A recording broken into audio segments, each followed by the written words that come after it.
My name is Harold Mason, and I turned 76 this past spring, though my bones have felt older for at least a decade. Since my wife Loretta passed away 3 years ago, I've been living with my son Jeremy and his wife Mandy in their split-level ranch house in Oakwood, Ohio. It wasn't supposed to be permanent, just until I got my bearings, just until I adjusted. That was the word they used. Adjust. As if grief was a piece of furniture you could slide into place. Loretta died in her sleep, mercifully quick, the doctor said, although I've since come to resent that phrase. Nothing about it felt merciful. She had made her favorite roast chicken the night before and had kissed me goodnight with her usual tired affection. And in the morning I found her cold and gone. That moment cleaved my life into before and after. Everything that has followed has been part of the after, a slow, aching echo. I gave up our little 2-bedroom house on Primrose Lane because I couldn't stand the emptiness. Every room held her voice, her laugh, her smell. I told myself I didn't need the space, that it made sense to live with family, that I would be a help to them, and they would be a comfort to me. I brought only a few things with me: my recliner, my photo albums, and Loretta's crocheted blanket, the one she used to drape over her knees on chilly evenings. Jeremy and Mandy cleared out the guest room, painted it a neutral gray, and said I could make it mine. But it never really became mine. The closet already held Mandy's off-season clothes, and the dresser was half filled with miscellaneous electronics. I hung a few photos on the wall. Loretta and I on a honeymoon in Lake George, Jeremy as a toddler in overalls, my retirement party from the school district, but they looked like artifacts in a museum of a life no one remembered but me. My days settled into a quiet pattern. I would wake early, as I always have, make myself a cup of instant coffee, and take a short walk around the neighborhood if my knees allowed it. I'd nod at the same joggers and dog walkers, none of whom ever stopped to chat. I'd return to the house, careful not to make noise, and spend most of the day in my room reading old westerns or watching game shows. Sometimes I'd sit in the backyard if the weather was good, listening to the rustle of the wind in the maple trees, pretending I still had a garden to tend to. Jeremy works long hours in IT. He's always in some Zoom call or glued to 3 monitors in the basement. Mandy is a nutritionist who runs her own coaching business from home. She says she specializes in resetting people's relationship with food, though I've never asked her what that means. The only regular interaction we have is at dinner, which is always at 6 sharp. They eat clean. Lots of kale, quinoa, and grilled fish. They prepare a separate plate for me. Steamed vegetables, small portions of white meat, very little salt. I'm diabetic, yes, but I've been managing it for over 20 years. Loretta was always careful with our meals, but she never treated me like a burden. Jeremy is distant, but not cruel. He greets me in the morning with a distracted, "Hey, Dad," and sometimes asks if I need anything when he goes to the store. He is a man of few words, just like his grandfather. He has grown into someone I respect but don't understand, the way men become strangers to their fathers when careers and mortgages replace fishing trips and Saturday projects. Mandy, on the other hand, is harder to read. She was kind at first, overly kind, I think, the way people are when they're trying to earn something. She made my bed the first few mornings, brought me herbal teas, asked about Loretta as if she truly cared. But within weeks, her tone began to shift. Her sentences shortened, her compliments stopped. She began to sigh when I asked a second time what day of the week it was, and she started knocking before entering the room, even when the door was open. Once I found a note on the fridge. "Please don't eat the yogurt. It's for a client." I felt like a child being told off at school. The house itself doesn't welcome me. It's a modern space. Open floor plan, granite countertops, those tall bar stools I can barely climb onto.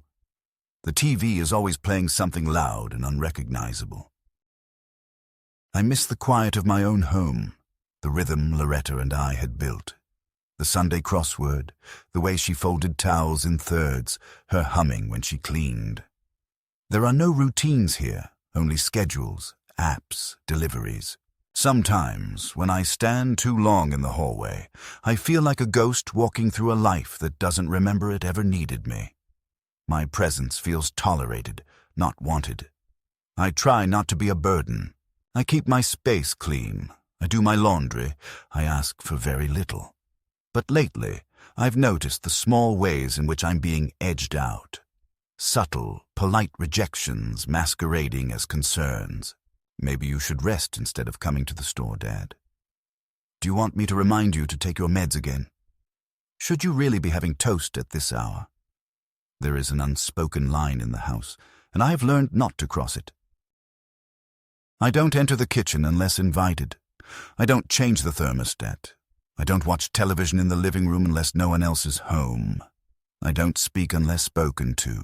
I've become a shape that moves silently from one part of the house to another. The only person I speak to freely is my sister Dorothy, who calls from California every Sunday at 2 p.m. sharp. She's 10 years younger and full of that stubborn vitality I lost long ago. She tells me about her garden, about her bridge club, about her grandchildren. She asks if I'm happy, and I lie. Of course, I say. They're taking good care of me. But even Dorothy is beginning to hear something in my voice. Last week she asked, "Are they letting you eat enough?" I laughed it off, told her I was watching my diet. But the truth is, I do get hungry. Not for food exactly, but for attention, for kindness, for someone to say, "I remember who you were." Some nights I sit in bed with the lights off, holding Loretta's blanket to my chest, whispering things I never said when she was alive. I tell her I miss her. I tell her I don't know what's happening to me. I tell her I feel like I'm shrinking. I feel like a man fading into wallpaper, erased one polite correction at a time. No one yells. No one hits. But the silence is heavy and full of rejection. It's a careful kind of cruelty, one that comes dressed in the language of concern, one that makes you doubt your own instincts. I think that's what hurts the most. Not knowing whether I'm being unfair or if they really have begun to turn against me. There's a difference between being helped and being handled, and I've started to realize that I am no longer being helped. I am being managed. Tomorrow, Mandy is bringing home a new smart fridge. She says it has a tracking system and calorie monitor. She says it's going to help us all eat more mindfully. She says it's going to lock automatically after 8 p.m. I nodded when she told me. I nodded like a man does when he's already lost the argument. But inside, I felt something crack. Not rage. No. Something quieter. Something more dangerous. A recognition. They are no longer pretending. They want control. And they will get it. One locked door at a time. The morning the fridge arrived, Mandy was already bustling around the kitchen before I had even finished my coffee. She was wearing her usual form-fitting workout gear, hair tied back in a tight ponytail, tapping away on her tablet with that nervous, purposeful energy she always carried when something new was about to be implemented in the house. Jeremy, as usual, was in the basement on a conference call, his voice barely audible through the floorboards, muttering about firewalls and data migration. I sat in the corner of the dining area, nursing my lukewarm decaf and watching as Mandy opened drawers and rearranged things like she was preparing for a military inspection. The old fridge, white, slightly dented, humming like an old cat, stood unplugged by the back door, already defrosting, its insides bare. "They're installing it today," she said without looking at me, her tone clipped. "Should only take a couple of hours." I nodded and said nothing, not wanting to get in the way. Mandy had started using that brisk, overly calm voice with me more and more lately. The one that said she was talking to someone who didn't quite understand how the world worked anymore. That voice always made me feel like I was already in a home. Not a home, but the home, the kind with wheelchairs in the hallway and laminated menus and call buttons clipped to the side of beds. The delivery men arrived just after 9. 2 young guys, both full of energy and sweat, hauling in a tall, sleek black refrigerator that looked more like a sculpture than an appliance. It had a glossy surface that reflected everything in distorted shapes and a narrow touchscreen panel down the center like a futuristic vault. Mandy hovered as they installed it, checking serial numbers, asking questions about app integration and Wi-Fi connection speeds. One of the men joked that this fridge was smarter than most people, and Mandy laughed too loudly. I watched from the edge of the room, sipping the dregs of my coffee, trying to stay invisible. When they were gone, and the fridge was humming quietly in its new home, Mandy stood in front of it with her hands on her hips, admiring it the way one might admire a new car or an expensive piece of art. "It's beautiful," she said to no one in particular, then turned to me with a forced smile. "It's going to make things a lot easier around here." At dinner, Jeremy explained it in more detail. "It's got portion tracking, calorie logging, and we can set custom access schedules. We can even program it to restrict certain foods." He said it like it was a marvel, like they had installed a miracle worker in the kitchen. Mandy chimed in. "It's not a punishment, Harold. It's a tool. With your diabetes, we just want to make sure you're staying safe. No more midnight snacks, okay?" I felt the heat rise in my face, but forced a smile. "I haven't had a midnight snack in years," I said. But Mandy gave me that look again, half sympathy, half condescension, and nodded like I had just confirmed her fears. "Well, just in case," she said. The next morning, I woke up earlier than usual, feeling restless. My sleep had been shallow, interrupted by dreams I couldn't quite remember. I made my way to the kitchen and was met with an unexpected surprise. The fridge door wouldn't open. I pulled again, then noticed the glowing message on the small touch screen. Access restricted until 7:30 a.m. I checked the clock. It was 6:12. I stood there for a long moment, hand still on the handle, unsure whether to laugh or curse. It wasn't just a fancy fridge. It was a locked gate. I turned around and went back to my room, my stomach growling softly, the taste of sour realization already forming in my mouth. This wasn't about health. This was about control. As the days passed, the implications of the new appliance unfolded with a slow, suffocating clarity. Every item in the fridge was now digitally catalogued. When I took a yogurt one afternoon, a soft chime rang out and Mandy's voice came from the living room. "Dad, make sure you log that, okay?" I looked around, bewildered, and saw the new camera in the corner. Tiny, discreet, like a smoke detector, but pointed straight at the kitchen. I didn't remember anyone saying anything about surveillance.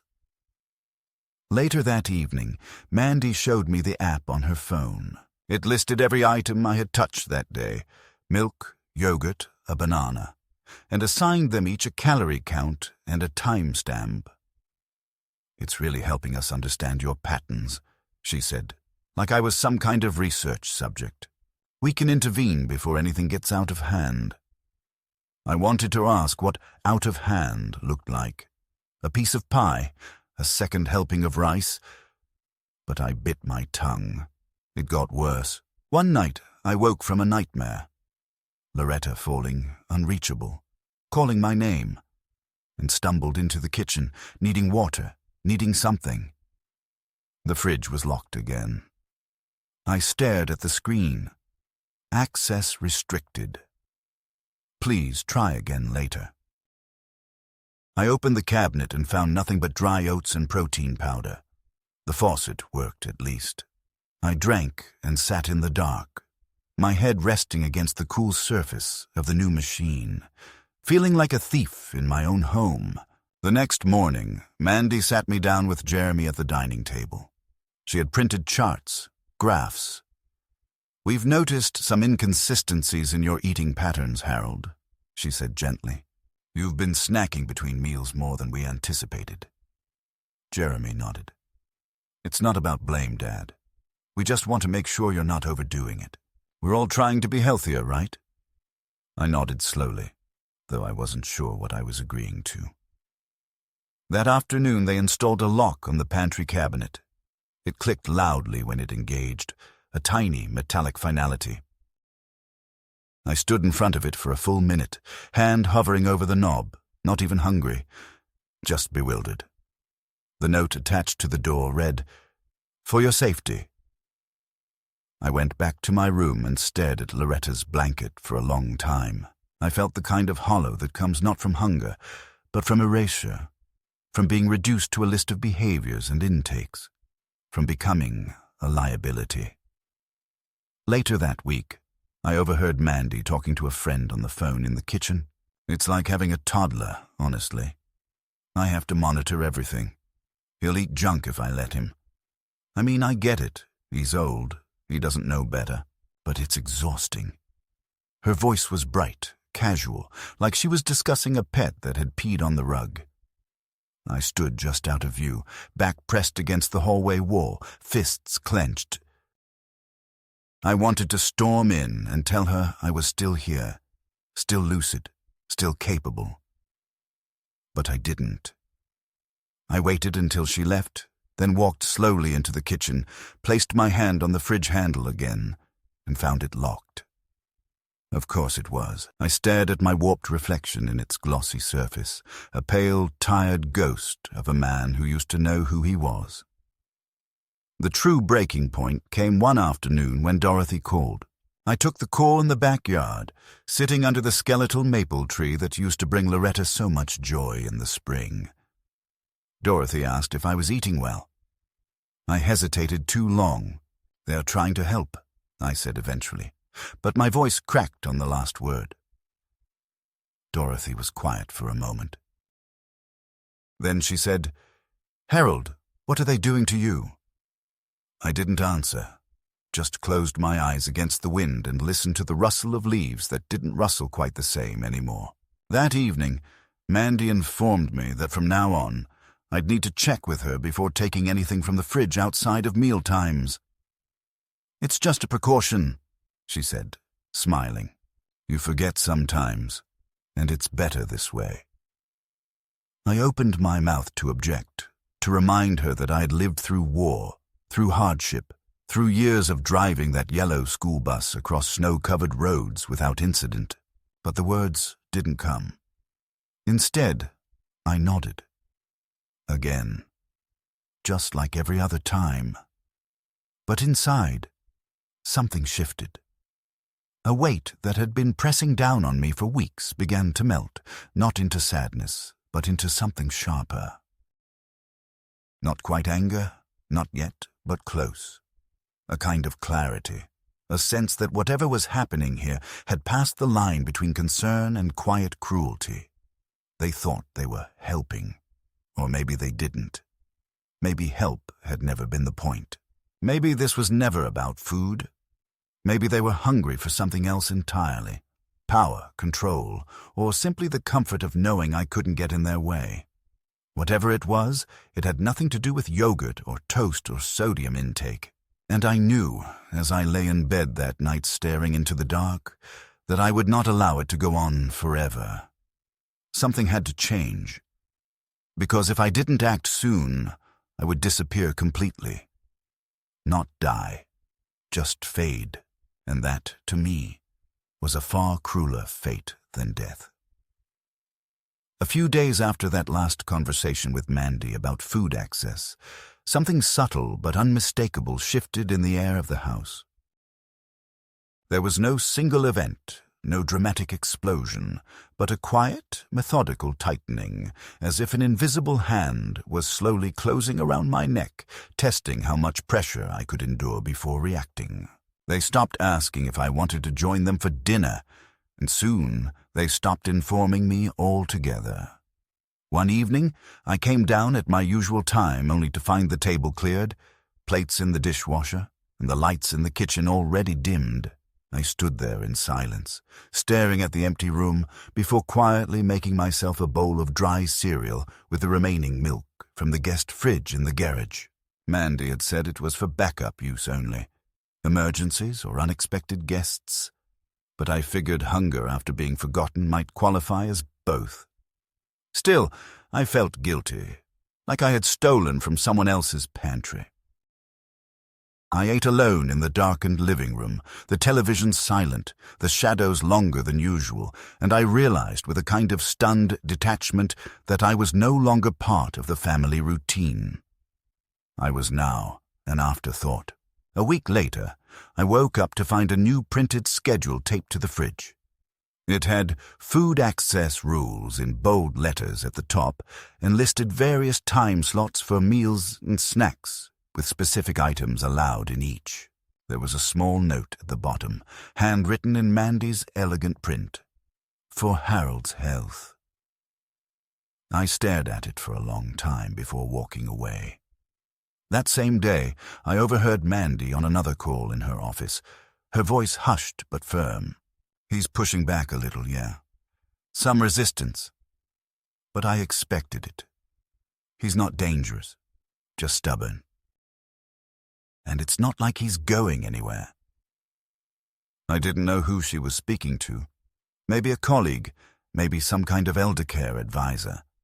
But what struck me most wasn't her condescension.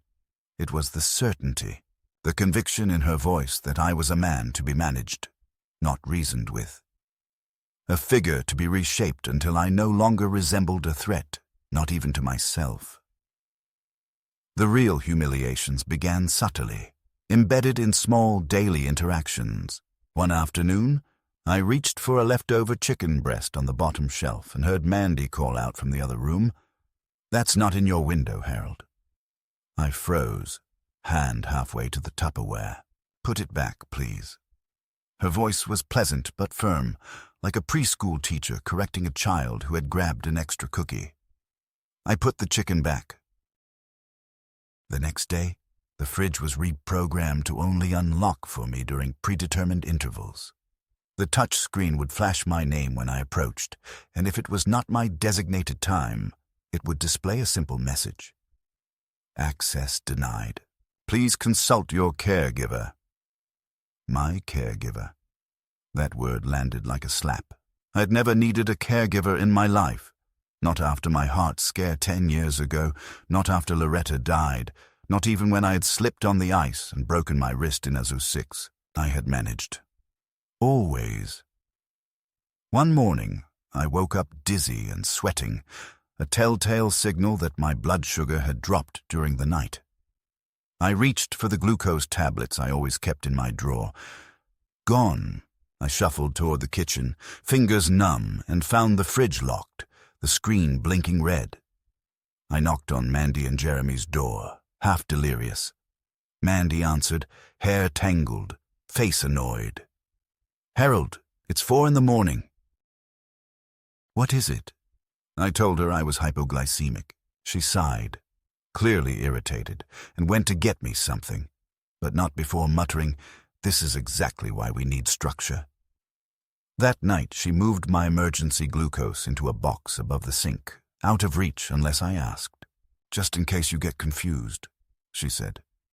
I didn't argue. My hands were still shaking. Then came the jokes. At first, they were subtle, wrapped in sarcasm.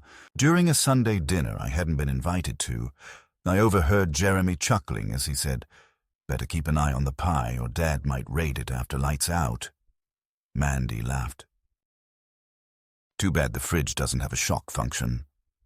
I was upstairs, but the vent carried sound well and their voices rang out with clarity. I sat on the edge of my bed for a long time, the blanket bunched in my fists. Later that week, Connor, my 19-year-old grandson, came over to visit.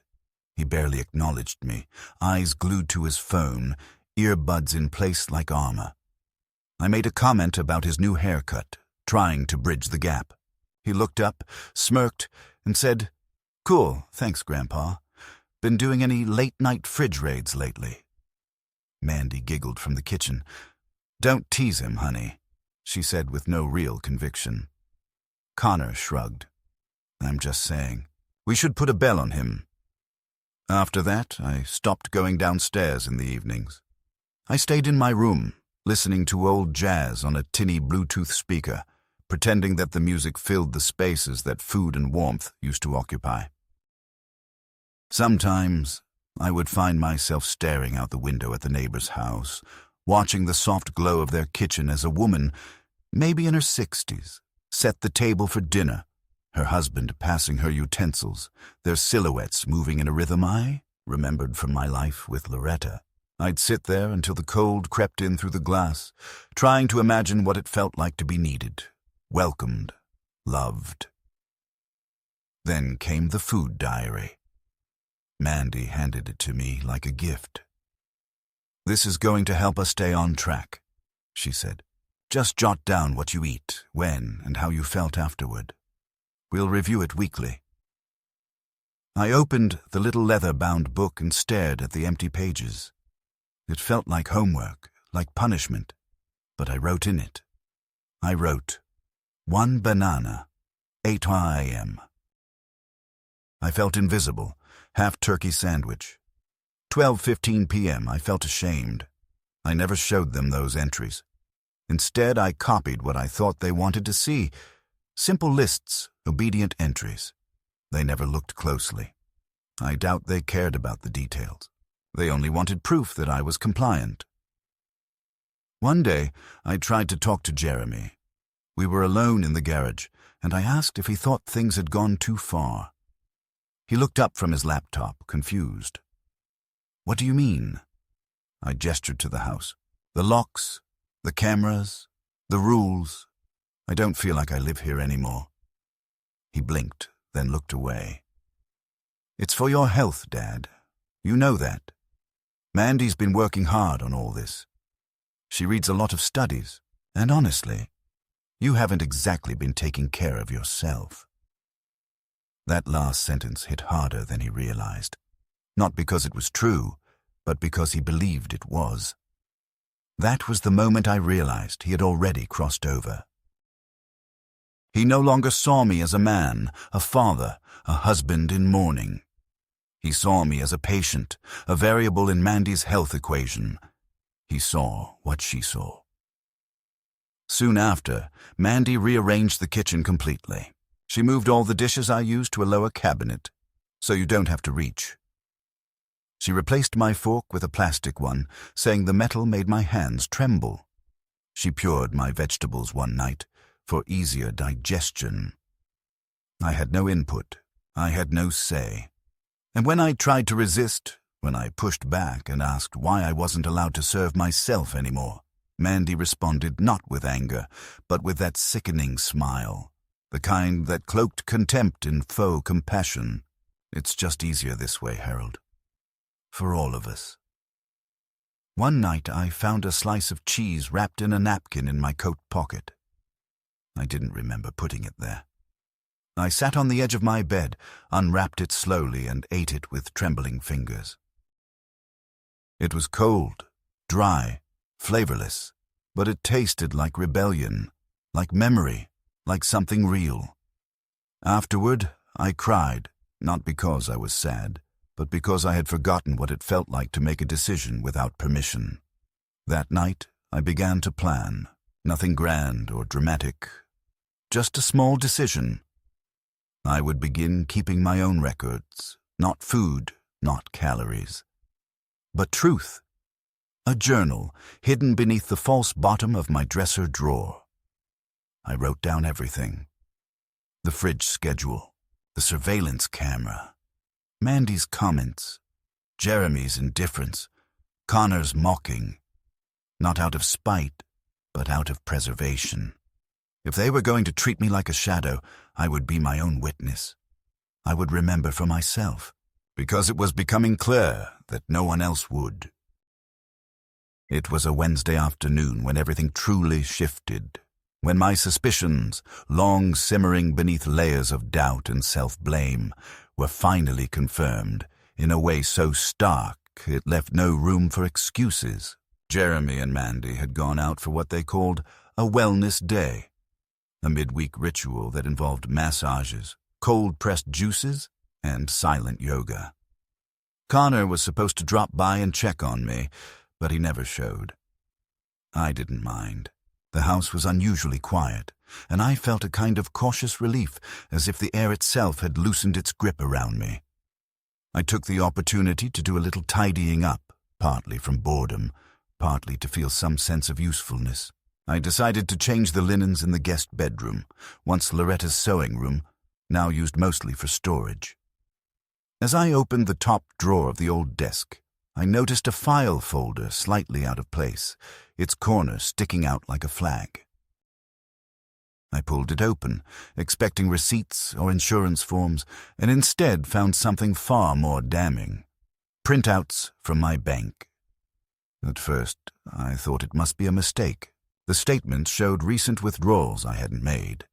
2 $500 debits spaced 2 weeks apart, both marked from the same ATM across town.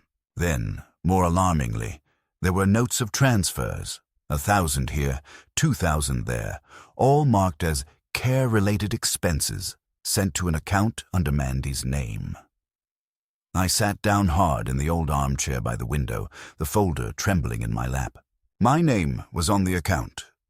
Loretta had added me to it years ago for her life insurance. We kept it separate, a cushion for emergencies. I had never touched it after she died. And yet here it was, being drained in increments, dressed up as caretaking. I spent the rest of the afternoon rummaging through drawers, shelves, cabinets, any place I might have once considered off-limits, but now realized was fair territory. In Mandy's office, I found a binder labeled Future Planning. Inside were notes for meetings with estate planners, power of attorney documents partially filled out, and a checklist written in Mandy's handwriting that made my stomach knot. It read, Step 1. Monitor behavior patterns. Step 2. Document forgetfulness episodes. Step 3.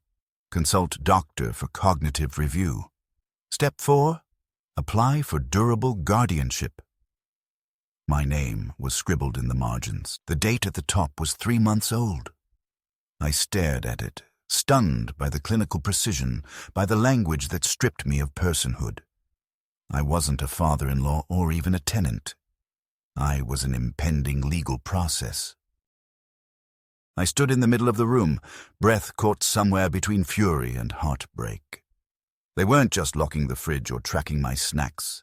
They were building a case, a silent, calculated campaign to render me legally irrelevant. And worst of all, they had been doing it under the guise of love. Of course, Mandy always said, "This is for your health." Of course, Jeremy nodded and mumbled about safety. It had all sounded so reasonable until the moment I saw my life summarized in a bulleted list. That night, I couldn't sleep. I sat in my bed with the binder on my lap, pages fanned out like a map of betrayal, and tried to understand where it all began. Maybe it was when Loretta died. Maybe when I gave them access to that account. Maybe it had always been there, dormant, a kind of practical opportunism masked as concern. I didn't know, but I knew what I felt now, not sadness, not yet. What I felt was clarity. For the first time in years, I knew I wasn't imagining it. I wasn't being paranoid. I was being prepared for removal. The next morning, I did something I hadn't done since moving in with them. I called my bank. I asked to speak to Eleanor, the same manager who had helped Loretta and me for decades. When she heard my voice, she sounded surprised, almost relieved. "Mr. Mason," she said, "I was hoping you'd call. There have been some unusual activities on the account you share with your late wife." I confirmed my suspicions. Mandy had added herself as a secondary administrator without notifying me. Eleanor offered to freeze the account temporarily until I could come in. I thanked her, and for the first time in weeks, I smiled. But that was just the beginning. I knew I had to play my role a little longer. If Mandy and Jeremy were so invested in seeing me as incapable, I would let them continue. I ate their tasteless meals, nodded at their comments, wrote fake entries in my food diary, and kept my true journal hidden beneath the loose floorboard in my closet. Every entry was detailed, time-stamped, written in the same neat script I used when I was filling out bus route logs. I catalogued everything: when they locked the fridge, what they said about me when they thought I couldn't hear, what documents I found, what accounts were touched. It was all there. A record, a defense, but more than defense, it became something else. A promise to myself that I would not go quietly. They could manipulate, isolate, belittle, but they could not erase me. Not as long as I remembered who I was. Not as long as I had proof. I wasn't just documenting their control. I was reclaiming mine. That week, Mandy mentioned a consultation she scheduled for me with a specialist, a geriatric therapist. Just to check in, she said sweetly. It's routine. I agreed, cheerfully, but I also made a second call, to Dorothy. I told her everything. For a long time, she didn't speak. Then, finally, in a voice tight with anger and sorrow, she said, "Harold, you're coming to stay with me." I told her not yet. That I needed a little more time, that I needed to finish what I had started. "Then I'm coming to you," she said, and hung up before I could argue. That night I made myself a sandwich. Peanut butter and jelly, cut diagonally the way Loretta used to do it. I ate it slowly, alone, the way I'd eaten all my meals lately. But this time, it didn't taste like defeat. It tasted like resistance, like memory, like something mine. The morning Dorothy arrived, the house was filled with the sterile silence of avoidance. I hadn't told Mandy or Jeremy she was coming, hadn't warned them, hadn't asked permission, hadn't even hinted. I'd called her 3 nights before, my voice steady, calm, but edged with something unfamiliar. Resolve. She'd said nothing at first, just listened. Then came the quiet assurance, her voice like an anchor. "I'm driving in. No arguments. You're not facing this alone." She made the trip from California over 2 days, stopping only for gas and short naps.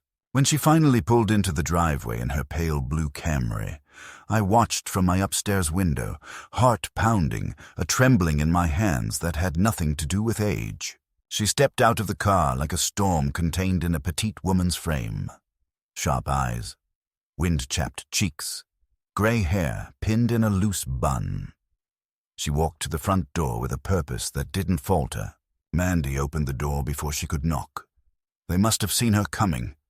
I couldn't hear their words at first, just the tones.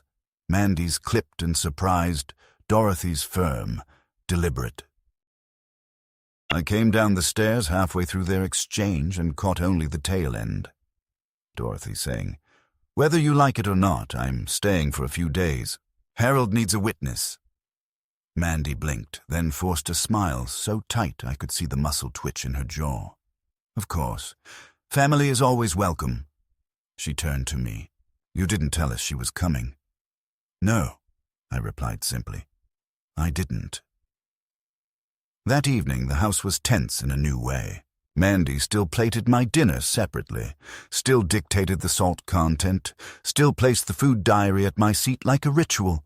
But now she did it all under the sharp gaze of Dorothy, who sat beside me with a pen in hand and a small notebook of her own. Jeremy avoided the kitchen entirely, claiming a late meeting. Connor didn't show up that week. Mandy kept smiling, kept speaking in soft, measured tones, but her control was cracked. I could see it in the way she over-explained everything, in how often she mentioned routine and balance, how she carefully worded every sentence with legal precision. She was no longer speaking just to me. She was documenting herself for a witness. Dorothy spent the next 2 days quietly observing. She asked simple questions at dinner. Why is the fridge locked? What's the purpose of this tracking system? Has Harold ever expressed confusion or memory loss? Mandy's answers were always the same. It's for his safety. He's forgetful sometimes. We're just being cautious. Dorothy nodded, wrote notes, said nothing, but I knew her. Every note was a nail in a coffin Mandy hadn't realized she was building. On the third evening, I woke up to the sound of raised voices downstairs. I slipped out of bed and crept toward the hallway where the vent carried sound clearly. Dorothy's voice was low but cutting. I've reviewed the account statements. You've taken money that wasn't yours and labeled it care expenses. That's theft, Mandy. Mandy's voice cracked. I was trying to offset the cost of his needs. Medical supplies, dietary changes, my time. Then you should have asked, Dorothy replied. You don't isolate a man, restrict his food, tamper with his finances, and call it caregiving. That's abuse. Silence. Then Jeremy's voice, tight and defensive. We didn't do anything wrong. We've followed guidelines, consulted professionals. He's not the same anymore. No, Dorothy said, her tone ice. You're not. You're not the same son your father raised. I returned to my bed before they saw me, heart pounding, sweat cold against my back. I didn't sleep that night. Instead, I sat up rereading my journal, pages of names, dates, comments, small humiliations, and major breaches of trust. I thought about everything that had led to this moment. The yogurt rationing, the locked cabinets, the way Mandy would pat my hand and say, "Good job, Harold," like I was a toddler who had remembered not to spill his juice. I thought about Jeremy, how quiet he'd been, how complicit. My own son, who had once sat on my shoulders to watch 4th of July fireworks, who cried when I left for night shifts, who asked me to teach him how to shave. When had he stopped seeing me as a father and started seeing me as a problem? The following morning, I found my food diary gone. In its place was a new notebook, spiral-bound, with color-coded tabs. Mandy greeted me with a rehearsed smile. We've updated the format. This one's easier to track trends. There's even a mood section now. Isn't that great? She waited, pen poised, as I stared at the book like it was a test I hadn't studied for. I picked it up, flipped to the first page. Section 1. Breakfast, time, contents, calories, mood. I wrote slowly. Time, 7:30. Contents, air. Calories, 0. Mood, condescended. Mandy read over my shoulder and frowned. That's not funny. Wasn't trying to be, I replied. That was the first time I'd said something back in weeks. It felt like stepping onto ice and finding it held. That day, Dorothy insisted we go out for lunch. Just the two of us. Fresh air, she said. Unsupervised. I didn't argue. As we drove, she glanced at me and asked, You ready to leave? I hesitated. Almost. What are you waiting for? Something specific, I said. Something they don't expect. When we returned home, Mandy was waiting in the driveway.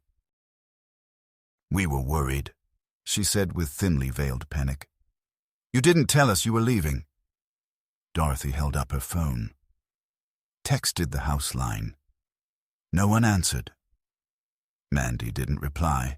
She looked at me, searching for something. Guilt, remorse, submission, but found nothing. I walked past her into the house, calm. That evening I slipped into Jeremy's office while they were watching television. I found what I was looking for in his email drafts. A letter addressed to the court. A guardianship petition. Due to concerning behavioral inconsistencies and an ongoing pattern of confusion and poor self-care, we believe Harold Mason is no longer capable of managing his financial or health decisions independently. It was dated a week ago. I printed it. I didn't confront them. Not yet. Instead, I called my attorney the next morning, a man named Lionel Frost, who had once helped Loretta and me with our wills. I sent him the journal, the bank documents, the binder I'd found, and now the guardianship draft. He called me back within hours. "This is solid, Harold. Do you want to pursue charges?" "Not yet," I said. "I want leverage first. Then I want freedom." That afternoon, I unplugged the fridge. It chirped once in protest and went dark. When Mandy discovered it, she screamed. "What did you do?" she barked. "You could have spoiled everything in there." I shrugged. "Didn't need permission to turn it on when we bought it. Don't need permission to turn it off." Jeremy intervened, holding her back. "Let's calm down." "No," she hissed. "He's trying to sabotage everything we built." That word, built, sat in my ears like poison. Built what? A fortress of control? The final straw came 3 days later. I woke up to find the locks on my door changed. My bedroom, once my last sanctuary, was now accessible only with their fingerprint scanner. Mandy said it was for monitoring health overnight. She used phrases like wandering risk, like elder nocturnal disorientation. I said nothing. I didn't need to. Dorothy had filmed it. That evening, while they slept, I packed. Not everything, just my journals, my documents, the photo of Loretta and me from our 40th anniversary, and the blue wool sweater she'd knit in the final year of her life. I left the food diary on the kitchen counter with a note inside, "Mood resolved." At 3:45 a.m., Dorothy and I pulled out of the driveway. I didn't look back, not once. But leaving wasn't enough. I had no intention of vanishing quietly. They wanted me powerless, voiceless, erased. They wanted to rewrite my history and absorb my future. They'd taken money, dignity, independence, and they were just getting started. So I did what they never expected. I fought back, not with fists or rage, but with facts, with legal filings, with letters sent to elder protection agencies, with recorded conversations, with notarized statements. 2 weeks later, Jeremy and Mandy received notice of the pending lawsuit and the formal request to reverse all power of attorney documentation. Their bank accounts were frozen for investigation, their credit cards flagged. Dorothy's lawyer filed an injunction preventing them from claiming any further access to my finances. Mandy tried calling. Jeremy sent an email. "Let's talk. We can fix this." I never responded. Instead, I watched from Dorothy's living room as my name was cleared, my assets returned, and the guardianship petition dismissed with prejudice. The judge stated plainly, "There is no evidence of incompetence. There is, however, strong evidence of coercion, undue influence, and financial exploitation." It should have felt like victory, but it didn't. Not yet. I'd won a battle, yes, but something had broken permanently. Not just trust, not just the illusion of family. Something in my sense of safety, of belonging. They had not just tried to control me, they had tried to erase me. And I would carry the echo of that attempt for the rest of my days. The day I walked into the attorney's office to sign the final documents was bright, unusually so for early March in Ohio. The sun poured through the tall windows like a silent witness, indifferent to the history being written at the polished mahogany desk before me.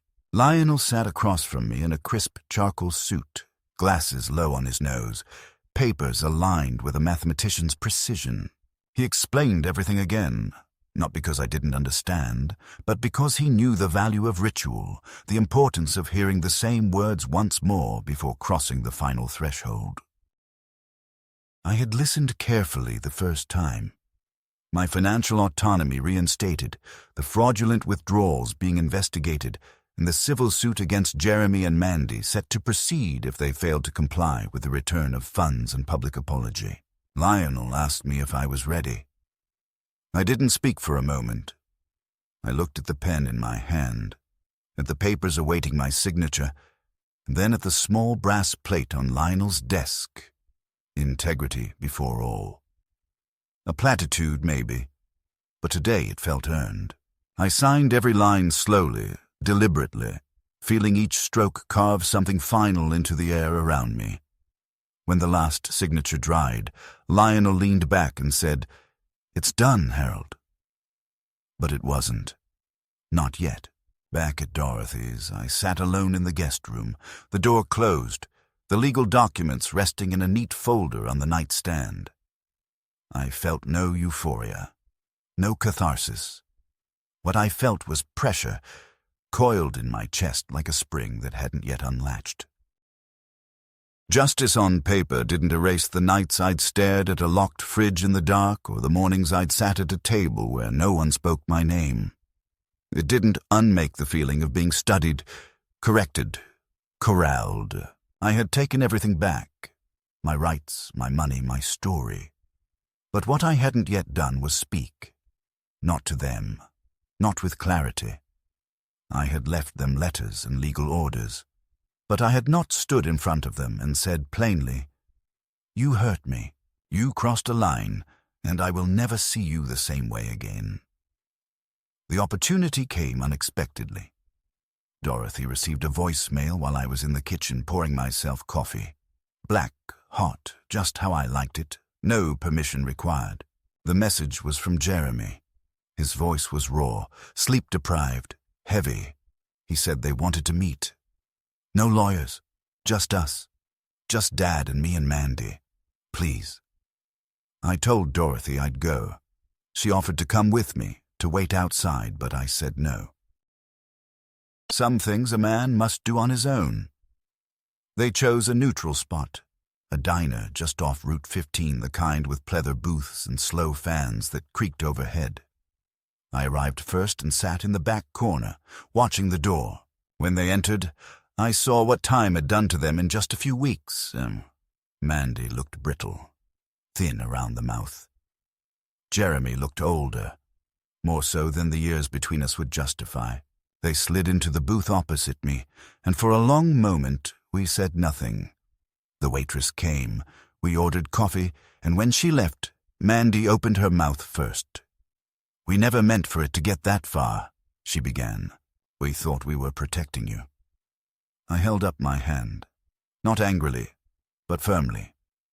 "Stop." My voice was quiet even. "You don't get to start with justification. You start with truth." Jeremy looked at me, his eyes hollow. "We didn't think you'd fight back." The honesty stunned me more than any apology could have. I nodded slowly. That much is clear. I reached into my coat pocket and pulled out the food diary, the original one Mandy had given me, filled not with calories but memories, slights, small daily humiliations. I set it on the table between us. "Do you know what this is?" Mandy glanced at it, unsure. I flipped it open, read aloud. January 17th. Denied toast. Told I was forgetful. Refrigerator locked. Mandy said, "We'll make the decisions now." Jeremy nodded. No objection. I closed it. Every day I documented your choices. Not mine, yours. Jeremy swallowed hard. "We thought you were declining." "No," I said. "You hoped I was. It would have made things easier." Mandy's face twisted. "That's not fair." I shook my head. "Fair. You used my grief like it was a fog bank you could disappear into while taking what didn't belong to you. You made me feel like I was vanishing. You taught my grandson to mock me. You stood over me like a warden and called it love." My hands trembled, but not from weakness. And the worst part is, I started to believe you. I started to think maybe I was broken. Maybe I deserved less. I leaned forward. But I wasn't. And I don't. And I never will again. Mandy looked away. Jeremy just stared at the table. The silence between us stretched long. Finally, he said, "We'll return everything, publicly if you want. We'll sign whatever Lionel gives us." "Good," I said. "But that's not the point. You think this is about money. It never was. It's about dignity." I stood up, placed a 20 on the table for the coffee, and looked down at them one last time. "I don't want revenge. I don't need you to suffer. I want you to remember this. There was a line, and you stepped over it. If you'd asked for help, I would have given it, but you didn't. You took."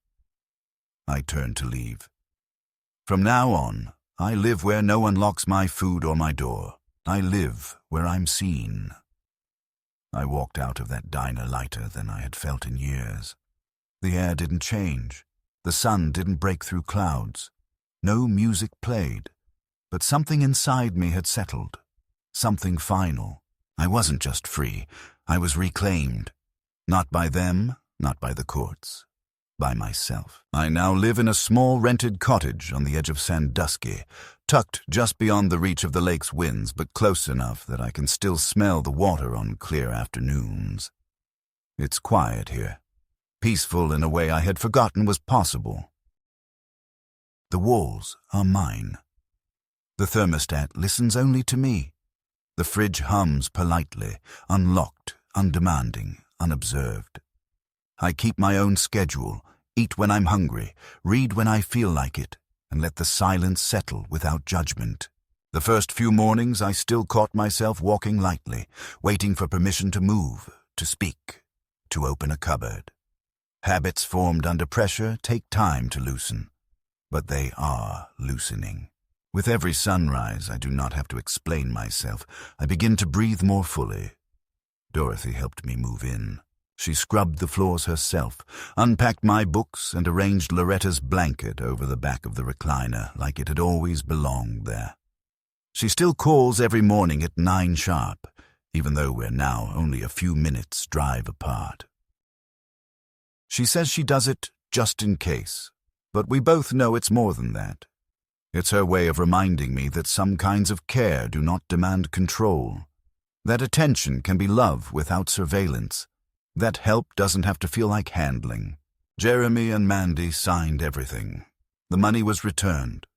The apology was issued, publicly, through the same channels where they once posted health tips and family photos. It was carefully worded, likely drafted by a lawyer, but it bore their names and an admission of harmful misjudgment and inappropriate boundaries. It made the rounds, raised a few eyebrows in the neighborhood. But I didn't need validation. I had never wanted them ruined. I'd only wanted them to see what they had done, to look at it full in the face and know it could never be undone. I haven't seen them since the diner. Jeremy sends the occasional email, awkward and cautious, telling me about Connor's classes, the dog's health, his own cholesterol. I read them. Sometimes I even reply, briefly, politely. But a door once broken does not close the same way again. He is no longer the boy who ran down the hallway to greet me after school. He is a man I don't quite recognize, and that is something I've had to accept. Some nights, I still wake suddenly, expecting the hum of a lock engaging or Mandy's voice behind a closed door saying my name in that sweet, icy tone. But the house is always quiet. There are no cameras, no schedules, no lists, just me, the moonlight on the hardwood and the soft rustle of leaves outside the window. I rise, drink water freely, maybe make toast. Sometimes I talk to Loretta as I stand in the kitchen, telling her what I ate, how the tomatoes are finally coming in, how I bought a new bird feeder and the robins are back. I tell her I kept my word, that I didn't disappear, that I'm still here. The journal sits on my desk, filled end to end, a testament to the slow erosion of dignity and the even slower climb back to self. I still write in it, though now the entries are quieter. A good meal, a new neighbor, the sound of rain on the roof. I write because remembering matters, because erasure begins with silence, and I refuse to go silent. Not again. I've begun volunteering at the senior center in town. Nothing formal, just talking to folks, helping with tech questions, reading aloud to people whose eyesight has faded. They ask me why I came here, what brought me to this quiet town by the lake. I tell them the truth, but gently. I lived somewhere where I wasn't seen. Now I live where I am. Most nod. Some understand more than they say. We all carry versions of the same story, I think. Different details, same ache to matter. I'm 76 years old. I know what was nearly taken from me. I know how close I came to becoming a ghost inside my own name, and I know now, more than ever, that dignity isn't granted by others. It's reclaimed in the quiet choices, the unlocked fridge, the spoken truth, the unshaken voice. I won't be erased, not while I can still speak, not while I still remember, not while I still write.